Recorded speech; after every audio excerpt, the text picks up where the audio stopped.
Praise lord. దేవుని పరిశుద్ధమైన నామమునకు మహిమ కలుగును గాక. ప్రభు నామమున మీ అందరికీ హృదయపూర్వక వందనాలు. ఈ ఉదయకాలము దేవుని వాక్యాన్ని విందాం. రాజుల 2వ గ్రంథము 20వ అధ్యాయము 5వ వచనము.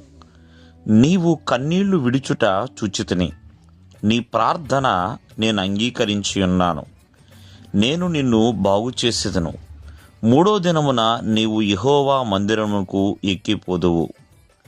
ప్రియమైన వాళ్ళరా, ఈ విషయాలన్నీ కూడా హిజ్కియాకు ప్రవక్త అయిన యెషయా చక్కగా తెలియచేస్తున్నాడండి. మరి భక్తుడైన యెషయా అసమాధానములో, చాలా బాధలలో, ఇబ్బందులలో ఉన్న హిజ్కియాకి ఒక సమాధానకరమైన సంగతిని తెలియజేస్తాడండి. ఒక ఆనందించదగిన సంగతిని తెలియజేశాడు. ఒక అసాధారణమైన విషయాన్ని తెలియజేశాడు. మనము జాగ్రత్తగా ఆలకిస్తే ఇక్కడ హిజ్కియాకి మరణకరమైన రోగం కలిగింది, నువ్వు మరణమవుతున్నావని ఏ యెషయా అయితే చెప్పినాడో, ప్రియమైన వాళ్ళరా, అదే యెషయా మరలా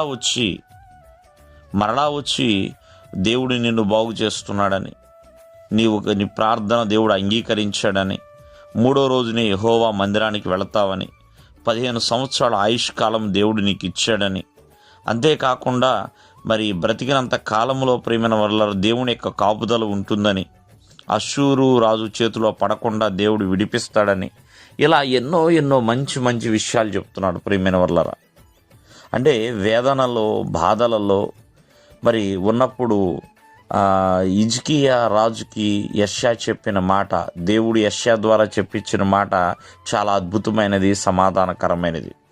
అంటే అటువంటి వేదనలో ఉన్నప్పుడు మనం చేయాల్సిన పని హిజ్కియా చేశాడు. కన్నీటి ప్రార్థన ప్రేమైన వల్లరా, దేవుని ఎదుటి గోజాడుకున్నాడు, కన్నీళ్లు కార్చాడు. మరి తనకున్న బాధని వాళ్ళకో వీళ్ళకో ఎవరికో చెప్పుకోలేదు, కానీ ఆ దేవాది దేవునికే చెప్పుకున్నాడు. ఆ ప్రార్థన వ్యర్థం కాలేదు ప్రియమైన వల్లరా.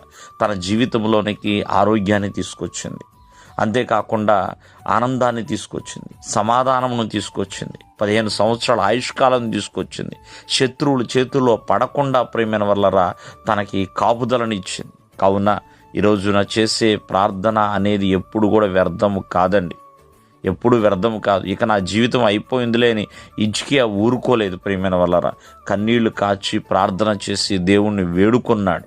కావున మరి దేవుడు యెషయా జీవితంలో చాలా గొప్ప అద్భుతమైన కార్యాన్ని జరిగించాడు. అలాగే ప్రతి ఒక్కరి జీవితంలో కూడా దేవుడు జరిగించగలడు. దేవుడు మిమ్మల్ని ఆశీర్వదించును గాక. ఆమేన్.